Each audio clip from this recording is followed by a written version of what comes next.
Hi guys, for today's video, it's snowing pa rin dito.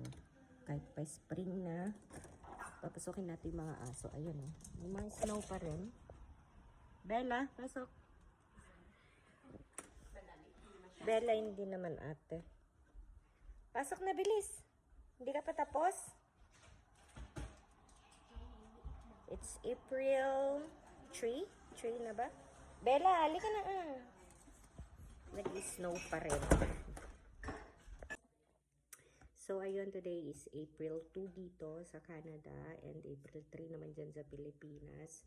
And pasensya na sa boses natin kasi hindi maganda yung pakiramdam ko. May sakit ako actually. So, ayun. April 2 na dito pero nag-snow pa rin. Naka-snow lang kanina madaling araw.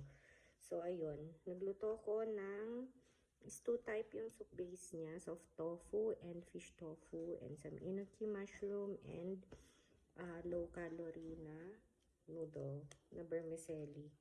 So, ayun. Ito yung gusto kong kainin muna kasi yun nga, hindi maganda yung pakiramdam ko. Parang gusto ko ng maanghang.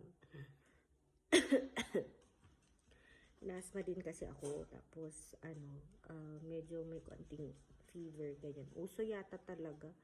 So, ayun, I just came out from bed and ito, magulo yung hair natin. Pero, yan na natin yung buhok natin. Importante makakain tayo. Ang sarap. So, ayun, balik tayo sa pagkain. Kagabi hindi na ako kumain kasi wala talaga ako sa magpuntahan mga sading maningin.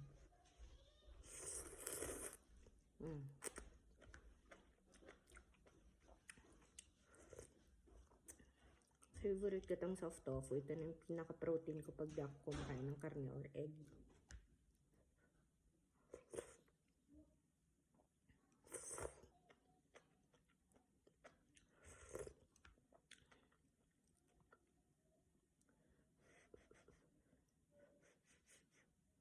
Etong vermicelli noodle na to, 70 calorie lang siya per serving.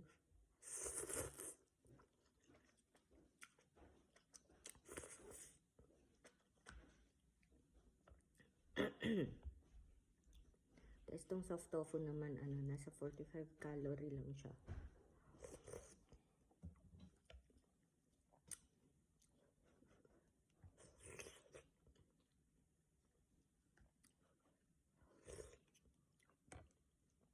Oh, pasok ako. Mula na ako kaagad.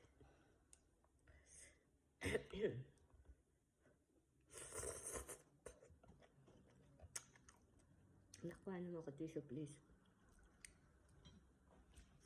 Grabe. Hindi talaga ako pwede sa mga ini-spray saka sa mga matatapang na mga pabango. Mga pabango, mga air freshener, ganyan.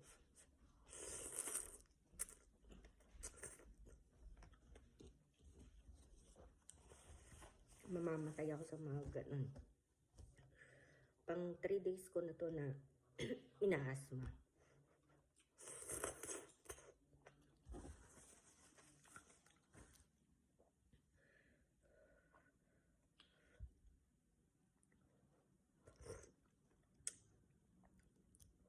Akala ko nung Sunday night lang yung magsasuffer ako pero hindi pala. Until now, Wednesday na ngayon dito.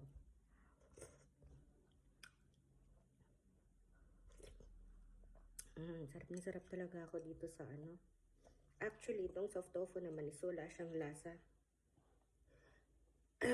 Ang magdadala talaga niyan is yung lasa ng soup.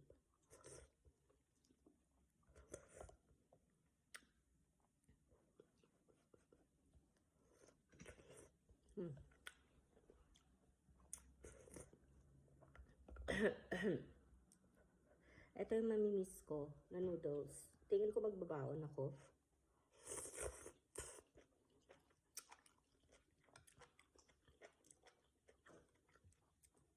Kasi alam niyo, yung hirap maghanap ng stew type sa Pilipinas.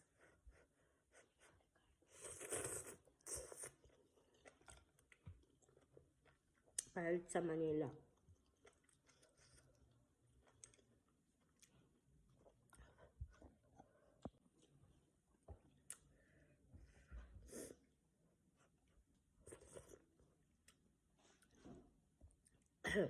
mga meron lang yung mga regular, yung mga samyang na times 2 times 3 ganyan, mga black bean.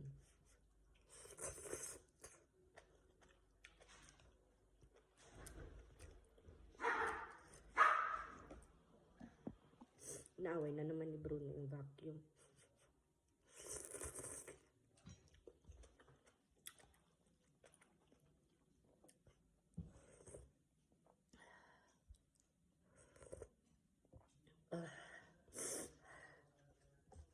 Grabe.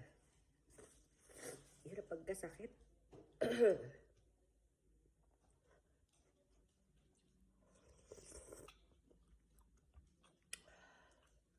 Kumakain din si Zoe sa harap ko. Parang kinakain niya black bean noodle.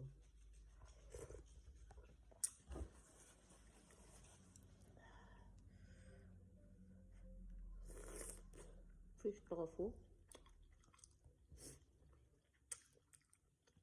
Hindi na ako naglagay ng gulay kasi nagnata ako ng lettuce kanina bago ako kumain.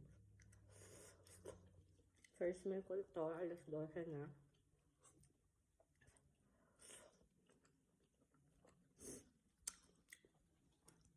Kaya hindi pa rin maganda pakiramdam ko, kaya after ko gumawa ng breakfast kanina, bumaba ako para matulog ulit. Kasi umaga nagising si Ila, mga before 10 o'clock yata.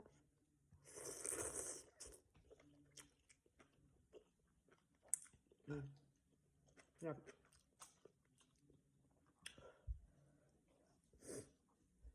Ganito yung mga hinahanap ko na food kapag may sakit ako, yung maanghang, sabaw, ganyan.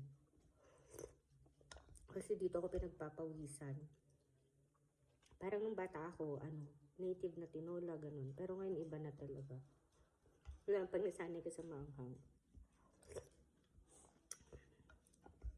Tapos na-introduce pa itong mga pagkain na to.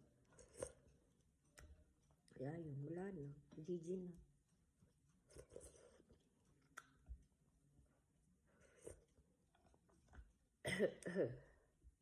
Uwi pala ako ng Pilipinas nitong kon na to. Kasama ko ang buong family ko. Magstay kami ng Pilipinas ng mga less than 2 months.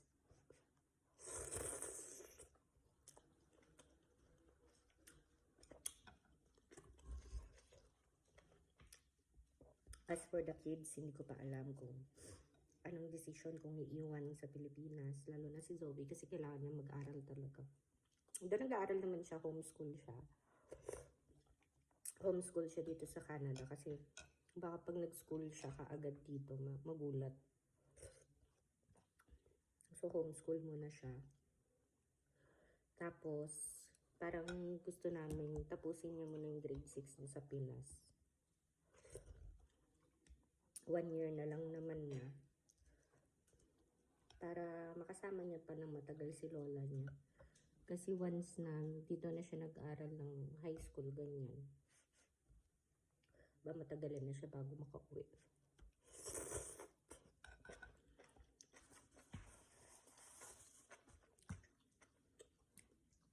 So, ayun lang guys, medyo okay na ako. So, hanggang dito na muna tayo. At mag-rest muna tayo. Ito, ubusin to ng aking jusawa. So, yun. Anyway, ingat lagi guys and God bless.